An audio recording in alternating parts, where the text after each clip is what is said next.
নমস্কার বন্ধুরা, অর্ণব কিডস চ্যানেলে সবাইকে স্বাগত। চলে এসেছি আজকে জমজমাট একটি রেসিপি নিয়ে। দেখুন, আজকে আমি ওটস দিয়ে হেলদি এবং টেস্টি একটা রেসিপি বানিয়ে আপনাদের দেখাবো। আপনারা কিন্তু স্কিপ না করে পুরো ভিডিওটা দেখতে থাকুন আমি কিভাবে এই রেসিপিটা বানাই।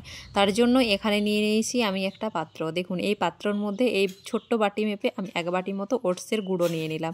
আমি কিন্তু ওটসটা আগে থেকেই গুঁড়ো করে রেখেছিলাম ব্লেন্ডারের মধ্যে। আপনারা যদি চান আগে থেকেও গুঁড়ো করতে পারেন, না হলে গুঁড়ো নাও করতে পারেন। ওটসটা একটু ভিজিয়ে রাখলেও হয়ে যায়।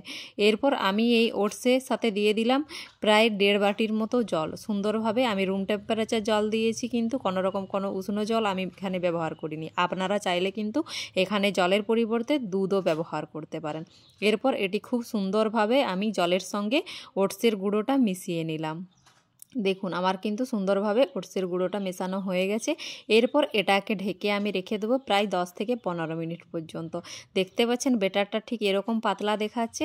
এটা 10-15 মিনিট রেস্টে রেখে দিলেই কিন্তু ওটসটা ফুলে উঠবে। তখন কিন্তু আমার ব্যাটারটা অনেকটাই ঠিক হয়ে যাবে। এরপর এখানে আমি নিয়ে নিয়েছি কতকগুলো ভেজিটেবলস কেটে। দেখুন, এখানে নিয়েছি গ্রেট করে রাখা গাজর, কাঁচা লঙ্কার কুচি, ধনেপাতা কুচি, পেঁয়াজ কুচি আর টমেটো কুচি। এইগুলো আমি এরপর এর মধ্যে মিশিয়ে দেবো। দেখুন, 10 মিনিট পর কিন্তু আমি ওটসটা নিয়ে ফিরে এলাম। দেখলেন ব্যাটারটা কতটা ঠিক হয়েছে। এরপর এক এক করে আমি কিন্তু সব সবজি এখানে দিয়ে দিলাম। আপনারা কিন্তু এখানে যদি পারেন গ্রেড করে রাখা ফুলকপিও দিতে পারেন, কিংবা আপনারা যদি চান এখানে গ্রেড করে আপনারা কিন্তু বাঁধাকপিও দিতে পারেন, তাহলেও কিন্তু খেতে ভালো লাগবে। আমার হাতের কাছে যা সবজি ছিল সেগুলোই আমি দিয়ে বানিয়ে নিচ্ছি। দেখুন, সুন্দরভাবে কিন্তু সব সবজিগুলো আমি একসঙ্গে মিশিয়ে নিলাম ওটসের সাথে। এরপর দিয়ে দিলাম স্বাদ অনুযায়ী লবণ, আর দিয়ে দিচ্ছি অল্প পরিমাণে গোলমরিচের গুঁড়ো। এরপর এগুলোও আমি খুব সুন্দরভাবে মিশিয়ে নেব। দেখুন, আমি খুব সুন্দরভাবে কিন্তু এগুলো মিশিয়ে নিলাম। এরপর আমি কিন্তু এখানে দিয়ে দেবো 2টো ডিম।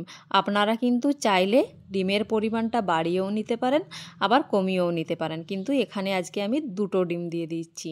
এরপর ডিম দিয়ে এটার সাথে আমি খুব ভালোভাবে মিশিয়ে আজকের এই ব্যাটারটা রেডি করে নিলাম।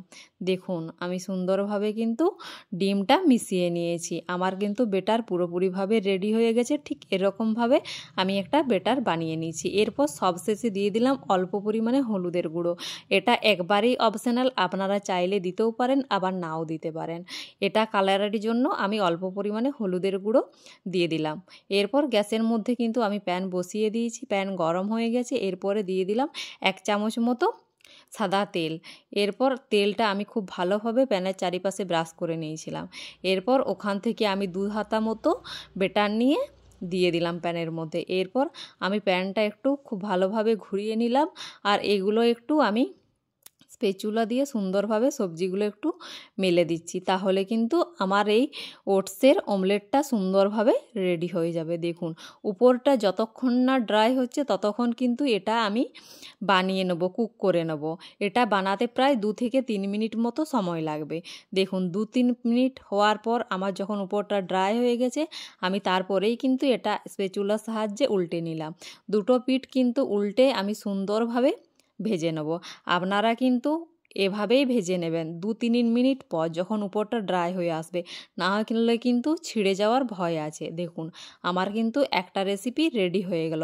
আর একটা কথা আপনাদের মাথায় রাখতে হবে, গ্যাসের আঁচ কিন্তু একবারেই মিডিয়াম টু লোয়ে থাকবে, হাই রাখা চলবে না, না হলে কিন্তু রেসিপিটা পারফেক্ট রেডি হবে না। দেখুন, আমি এভাবেই কিন্তু সবগুলো বানিয়ে নিয়েছি। যদি আমার রেসিপিটি ভালো লেগে থাকে অবশ্যই আমার চ্যানেলটিকে সাবস্ক্রাইব করে দেবেন, এবং লাইক, ফলো, শেয়ার, কমেন্ট করে আমার পাশে থাকবেন। ফিরে আসছি নিত্য নতুন রেসিপি নিয়ে। ততক্ষণ ভালো থাকুন, সুস্থ থাকুন, সাবধানে থাকুন।